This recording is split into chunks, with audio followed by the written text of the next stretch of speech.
This podcast episode is brought to you by Coors Light. These days, everything is go, go, go. It's nonstop hustle all the time. Work, friends, family expect you to be on 24/7. Well, sometimes you just need to reach for a Coors Light because it's made to chill. Coors Light is cold lagered, cold filtered, and cold packaged. It's as crisp and refreshing as the Colorado Rockies. It is literally made to chill. Coors Light is the one I choose when I need to unwind. So when you want to hit reset, reach for the beer that's made to chill. Get Coors Light in the new look delivered straight to your door with Drizzly or Instacart. Celebrate responsibly. Coors Brewing Company, Golden, Colorado.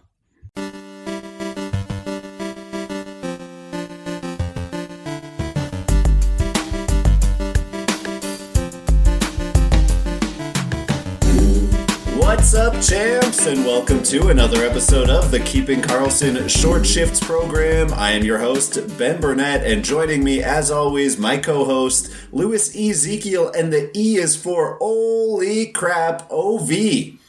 What another performance from the Russian god at this point? Can we just skip the formalities and say it? The man is a god. Yeah, he's absolutely achieved that god mode. Yeah, what more is there to say? He's really great. I'm against him in my buddy keeper, so disappointed to see it, but that's not the league I lose sleep over, so I think I'll be okay. Yeah, I'm also getting just absolutely destroyed in my friend's keeper league, and it does not matter because I'm very far ahead in the categories list. So, looking at the last couple of weeks for Ovechkin, what is this? 14 goals in his last 7 games? What is this man doing? How is he achieving this? Well, I need answers, Lewis. Especially because every time he scores, Twitter goes nuts with a bunch of pictures of Ovi standing in the Ovi spot and saying, hey, someone should probably pick that dude up. He's going to shoot and score. We haven't talked about this before, Lewis. Where do you stand on the Ovechkin chases Gretzky side of the argument? I am fully on board. I want to see someone break that record in my lifetime. Yeah, I'm for it. I think it's great. Ovi lost a season and a half to lockouts, and the fact that he's even in consideration, I think, is cool. Yeah, I'm with you. I think it's just fun to see things change and see records get chased and broken. So, may he play 10 more years. Hell yeah, I'm on board. Let's talk about Washington, though, since we're already on the subject.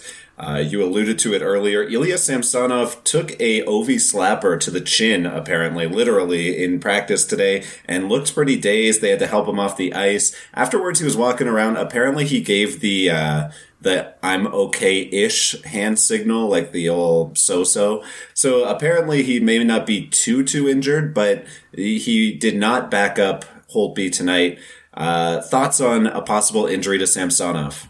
Well, like you said, it seems like it's going to be pretty low impact. He seems like he should be all right. I think the big thing that it does is, we don't know for sure who would have started tonight's game, but, it gave an opportunity for Holtby to get in there and get what I declared to be a slam dunk victory versus LA. When I was writing the notes behind it, I have check for accuracy. I don't know why I hedged my bets. I knew it was going to be a slam dunk victory, but it does give him the option, to go up against the LA Kings squad who shoot a ton, don't score all that much. It's a nice opportunity for Holtby to not get a really bad start and help take back that number 1 spot a little bit. I don't really know why they wouldn't have started him regardless. You know what I mean? It's like, if you're trying to get his game in order for a playoff run here, you would probably want to give him the easy start against LA regardless. So I know that I'm playing devil's advocate here. You and Elon are both heavily involved in Team Samsonov. I bring a little bit of that down the middle centrism to this discussion for sure. Yeah, I don't really hate the move to start Holtby here regardless of whether Samsonov is injured. I think you're absolutely right. You're trying to get him back in game shape, let him face a bunch of low danger shots. It makes a lot of sense to me. But not much has made sense with the other decisions that have been made from my perspective, which again is exceedingly biased. So, why might this not also, it could have also been a decision that doesn't make a ton of sense, today. But I think you're right. I think it's a wise centrist call there. Well, and from a goalie injury in the Metro, we'll hop over to the Atlantic, where we saw Frederik Andersen be collided into. I know that I'm using grammar in a way that's going to cause you to have a coronary, so that's what I'm going for here. Frederik Andersen left the game after the first last night, the Leafs versus Panthers, and did not return. A mysterious upper body injury, as you described it to me earlier. What are we thinking with Andersen out in Toronto for at least the short term? It was unclear which incident actually caused this injury. He did get bumped into a few times during the first period. He was updated Tuesday as being day-to-day with some kind of neck injury. That doesn't sound great for a goalie. It seems pretty important to be able to turn your head pretty rapidly. So that is a little bit worrisome. Obviously, this is in development. We'll know more by when we're recording Thursday night's show, so we'll definitely give you an update then. Hutchinson, he looked shaky. He gave up 4 third-period goals to the Panthers. After Andersen, it's a little bit dangerous there. I know that you have some positive feelings towards Hutchinson kind of lately. The Leafs just overall haven't done a great job protecting their goalies at even strength. They have the 7th highest even strength expected goals against in the league. Of course, they make up for it with their high-flying offense, which has the 3rd highest expected goals for, so that's nice. They also have, overall as a team, the 7th worst 5v5 save percentage. And Andersen and Hutchinson themselves are kind of underperforming relative to an average goalie with a similar workload. According to Corsica Hockey, Andersen is at minus 7.1 goals saved above average, and Hutch is minus 2.1 in about 1/3 of the game. So really right along the same track. So some of this blame does lie on the goalies and not just with the teams. Now, I know that today's result is ugly for the team I'm about to talk about, but is it crazy to suggest that having a Buffalo goalie, Buffalo has the 9th best 5v5 expected goals against and the 7th best 5v5 save percentage, do you think it's a safer bet for goalie rate stats than Toronto? I think, it's always been the knock on this iteration of the Toronto Maple Leafs that they are all offense and they don't really have a leg to stand on defensively. The Toronto Maple Leafs are a good team where you can get wins, and the Buffalo Sabres are a middling defensive team that almost never wins. So in this case, if you were a league average goalie, then I suppose you might want to have you might want to be on Buffalo for the sake of rate stats. But if we're talking about the goaltenders who are likely to carry the workload while Ullmark and Andersen are down, then I think I would still rather have Hutchinson, because I think he's more likely to get wins with Toronto than Hutton, who I think is just going to be terrible, despite the fact that Buffalo is a, league average defensive team. And, we have this long history of seeing him be awful there. Whereas Hutchinson, maybe we can see him settle into a role here in Toronto. He had one good game against my Rangers right before this injury. And then, maybe you can throw out the 4 goals against coming in cold against Florida the other night. I don't know if you're willing to do that. I will say, you mentioned that we will give an update on Thursday. This could be the sort of thing where we don't know with the timeline. Like, this could be another concussion for Andersen, and that would be something to worry about if you're a Toronto Maple Leafs fan or an Andersen owner. Yeah, for sure. As someone who has come in cold to play goalie in a game, different sport, but I can attest to the fact that it can be hard to adjust. So I'll give Hutch a pass this time through. Here's another question for you. Do you think we'll see a new goalie come to Toronto before the end of the week, or maybe before the trade deadline here? Is it time to start talking about Georgiev's season in the 6? I would love for this to be the marker where the price on Georgiev just goes through the roof for Toronto. Alternately, Lewis, what I would absolutely love, and I know that the salary cap will not allow it, but if there was some sort of Kyle Dubas cap finagling that could go on where Henrik Lundqvist could show up at a very reduced cap rate in Toronto and help steer them towards a Stanley Cup, that would be my ultimate goal as a Rangers fan second, Henrik Lundqvist fan first. But the Georgiev hype has to be there. I don't know if it's just media driven or not. So that's kind of the tough thing, is the goalie market always seems a little bit overrated. And, then we see these trades after weeks or months of speculation, and, it's for a second rounder and maybe some prospect. So I'm not getting my hopes up until we see a deal, until we see the official TSN Bob McKenzie account tweeting it out. Yeah, absolutely. We got one more injury to talk about. We'll just do this one very briefly. So Alex Barkov has missed the last couple games with an injury. Obviously, painful for the folks who are hoping to ride along with Barkov with some potential streamers from Florida for their Monday, Tuesday games. He missed those, but they expect him to be back on Thursday. We'll see if that comes to pass and certainly update you when we see it. But in the meantime, hopefully, he'll be making his quick return back to Florida, who certainly needs him driving their offense. Yeah, Florida, an interesting team lately, suddenly back in the playoff race, and we've seen a little bit of a bounce back from Bobrovsky. Another great start from him tonight, but not a W, which is definitely what they were hoping for. Yep, absolutely right. They did take it all the way to overtime 0-0 with Columbus, which I think is kind of the best you can do when you get into a Blue Jackets kind of strangle fight the way that they're going. Ended up being Zach Werenski scoring in overtime, someone I'm going to talk about just a little bit later. All right, well, Lewis, speaking of later, let's get to later, because we have February 5th actually marks the Cupful, the Keeping Karlsson Ultimate Patron Fantasy League's trade deadline, and that means that it is either too late to get into trade advice for the Cupful, but time for many other leagues. I know most of my leagues are mid-February. We get to that trade deadline, but maybe you guys can get a last-minute deal in here on the Wednesday if you're listening and a member of the Cupful. Lewis and I have both taken one side of the slate. I've gone and looked at players I think you should buy. Lewis has looked at players that he thinks that you should sell, and we are going to try and sell one another on going out and either getting or trading away these players. I am on the buy side of things. I'm trying to convince Lewis that he should be going out to buy some of these players. I'm going to start in Dallas. I think that this guy's been on the minds of fantasy owners all year because he really has not hit his full stride and been the guy that we expect year in and year out consistently to be around a 75 to 80 plus point player. And that's, of course, Tyler Seguin. Obviously a very disappointing season. He's pacing for only 60 points, which would be his lowest since 2013, one of his first couple of years in the league with Boston. A lot of things are coinciding to make this such a difficult year for him, though. We've seen drops in shooting percentage at even strength. He actually has a sub 3% shooting on the power play. He's pacing for only 2 power play goals on the entire year, and he has a very low on-ice shooting percentage.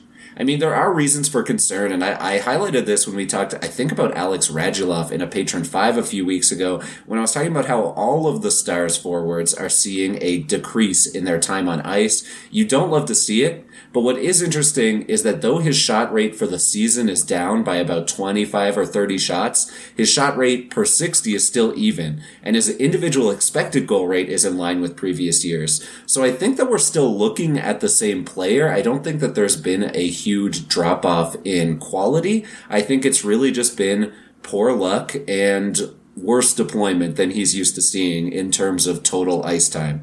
So I think that if you could go out and get Tyler Seguin at a 60-point pace for a player who is of equivalent 60 to 65-point value, I think that that's someone that I would look at, that I would be trying to add. I thought of a few players here that I would be willing to give up for Tyler Seguin. Let me know if any of these deals would work for you, Lewis. If I offered you Philip Forsberg, Jonathan Taves, or Jakub Vrana for Tyler Seguin, do you think that that could get it done? I think that Jakub Vrana offer is really interesting because he's starting to see that power play one time. He is still keeping up that nice pace that we saw and talked about last week. Last week it was around 100-point pace over the previous 10 games. Now we're looking at about a 90-point pace over the previous 10 games. But it's, that's a really appealing player. I think Seguin, that individual expected goal rate is so much higher than what he's got. And it's so unusual because most of the superstars we're seeing are way above their expected goal rate. So it seems like there's a ton of room to improve there. I think those are really appealing potential offers. I think you do have to go with a big name because it's going to be tough to, pry, just because there's a ton of name value for Tyler Seguin as well. I think you need someone who, is not just a flash in a pan to really get people on board unless they are delving deeper into the numbers. So, those Phil Forsberg offer, I think, is really interesting. And Vrana, if you can sell them on getting that power play one time. Yeah, the interesting thing, I think, with Jakub Vrana, I mean, you mentioned him as a possibility for 70 points.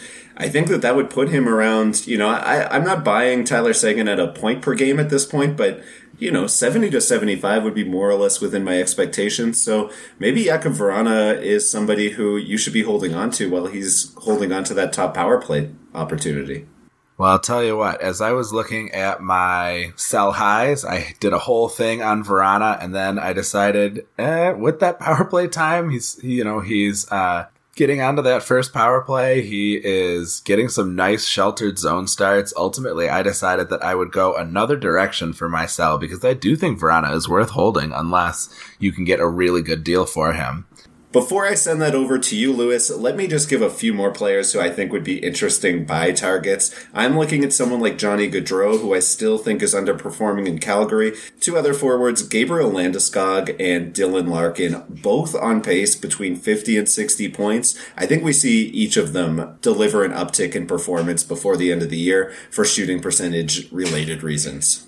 Yeah, absolutely. I think those are a couple guys who we could really see bounce back there a little bit. Gaudreau, I think, makes for a very appealing pick, although he does have a goal here on Tuesday night. But yeah, I really like that one. I worry about Larkin just because we don't know what the situation is with Mantha potentially coming back, and I think those two really work well together, and Larkin could certainly use the support. There's not much else going on that's positive in Detroit. So yeah, I think those are some interesting targets for sure. I'm with you there. Why don't you tell us who your first sell is? All right. Well, I was going to talk about Vrana, but ultimately decided I would go another direction, and I'll sort of explain why in relative terms. I'm going with another one of my fantasy faves from this season, Dominik Kubalik. I'm here to advocate that you keep him a favorite by selling him at peak value for somebody more reliable, especially if he manages to hit the score sheet during the back-to-back on Tuesday and Wednesday.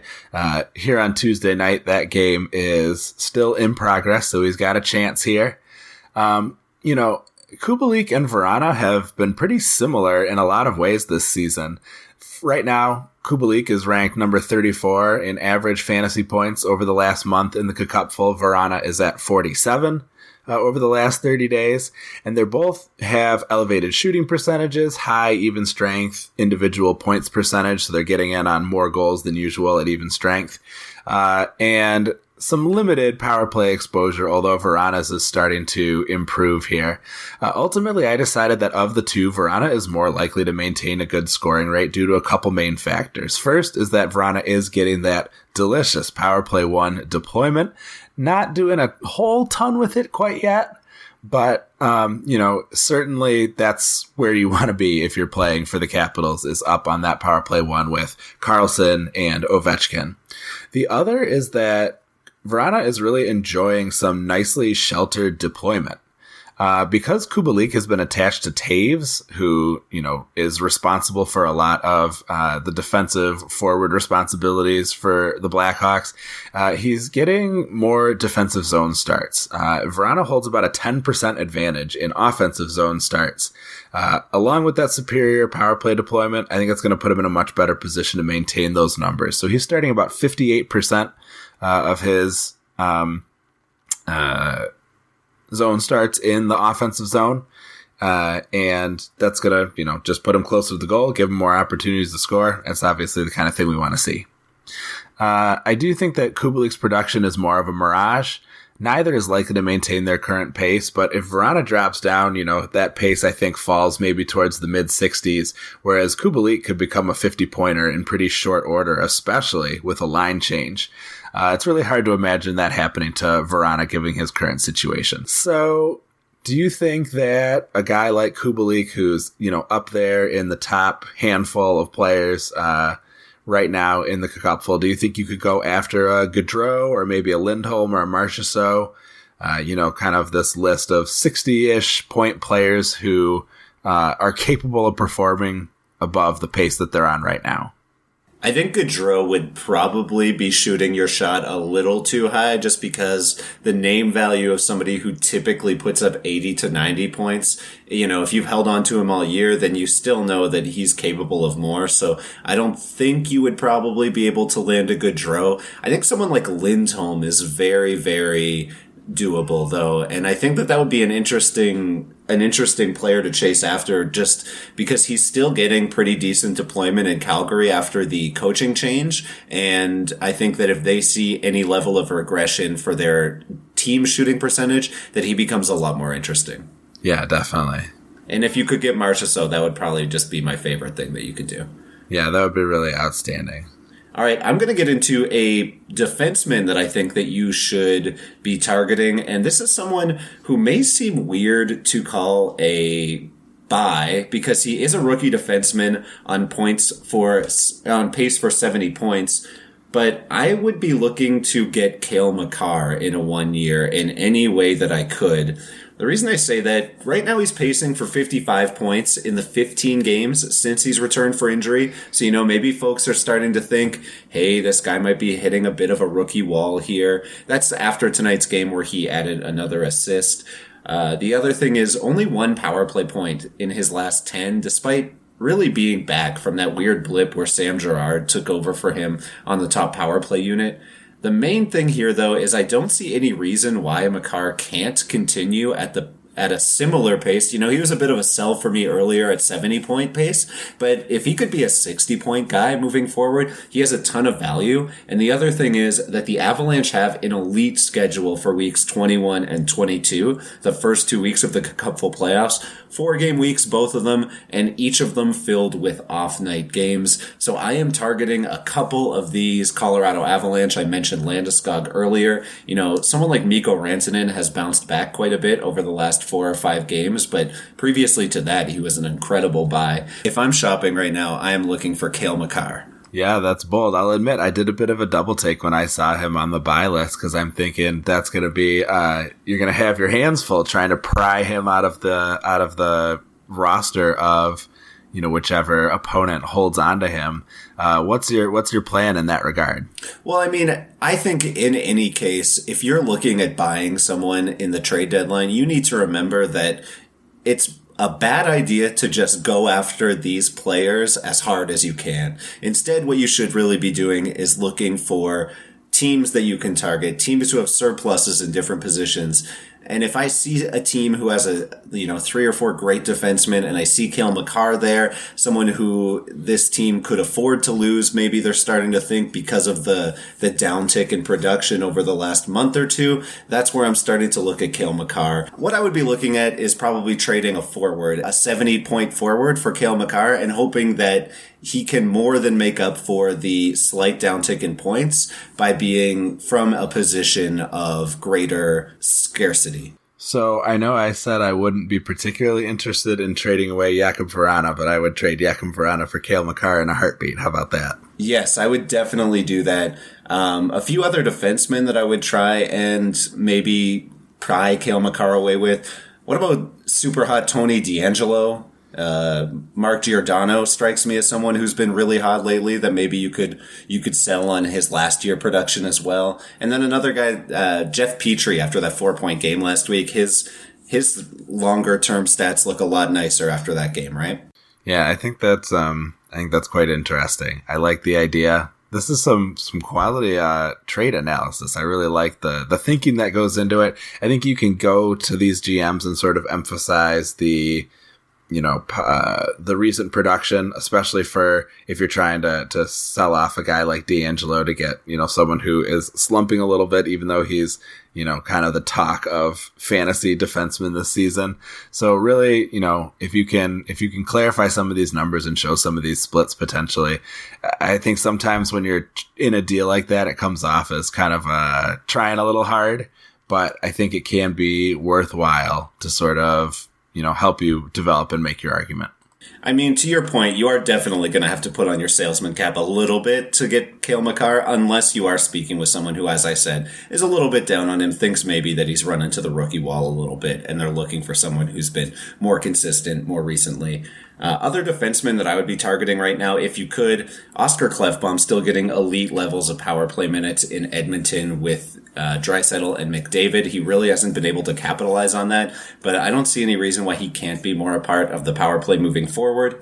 Also, like Neil Pionk, I don't think he's underperforming, but he's just so good this year, and I really don't think that the popular consensus has really caught up to just how much he's stolen that top power play spot in Winnipeg and really run with it. So I really like Neil Pionk if you can get him from an owner who doesn't realize that he's turning into a number one defenseman on fantasy teams. And then if you could get Ivan Provorov, still on that top power play unit, this would be something you're looking at more in a bangers league. He's such a category filler, and I think that the points should come a little bit more so than they have been lately. So something that I really love about that Pionk idea is that unlike Cale Makar, this is somebody who is much less kind of exposure in sort of fantasy talk. I feel like he's not somebody that everybody is discussing constantly. So making those types of kind of lower profile offers, I think can be a really smart move. Why don't you tell us a defenseman that you are looking to sell, Lewis? All right. So I'm going to go with somebody who scored a game-winning overtime goal just today. And that guy is former Michigan Wolverine, Zach Werenski. I know. Can you believe it? I'm finding an excuse to talk about the Wolverine. So this guy is number one in defensive shooting percentage. Both are on the power play, shooting 20% on the PP, and number three in even strength shooting percentage at 10.2%. These numbers were researched before Tuesday night's game, just for clarity. He's shooting more than 2.5% better than his career best at even strength, and more than 11% better than his career best on the power play. Some of his other indicators, his on-ice shooting percentage isn't crazy high, although it is the best of his career by 1%. His scoring nearly double his individual expected goals, with 15 goals versus 7.97 individual expected goals as of Tuesday afternoon. So, his IPPs at even strength and on the power play are reasonable, and he's on pace to shoot around the total shots for his highly successful 2017-18 campaign, so ending up around 170 shots on goal.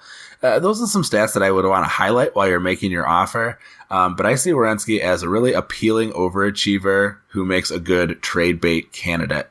And I think, he could be someone who might draw some attention. Maybe if you paired him up with somebody and made that Cale Makar offer potentially. Lewis, let's get to these goaltenders, though. I have a few names here that I think are interesting. One of whom, it's a bit of a mea culpa for me. I kind of poo-pooed him last week when you brought him up. I will say that my philosophy with goalies, and I know I've said this before, but I am not willing to pay a huge price to grab any goalie because, as everyone knows, goalies are voodoo and they are all bad.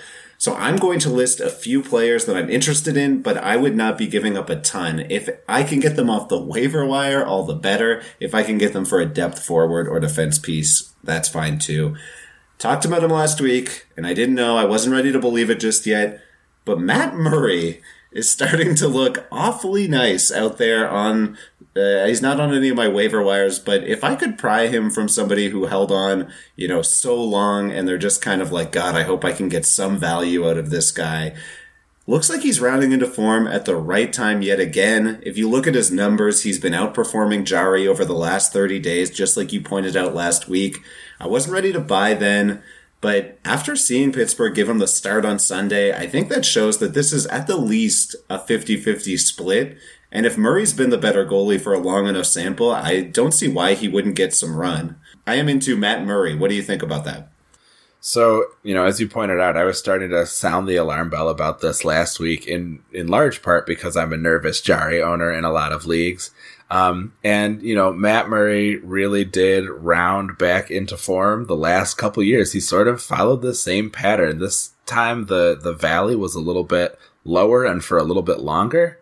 But to see him kind of climb back into this goalie battle, I don't think is a big surprise to people who have been watching him closely the last couple of years. And as I've been holding him the last few years, I've definitely seen this pattern develop. So, it seems to be something that is close to predictable in goalies in the NHL, which is not easy.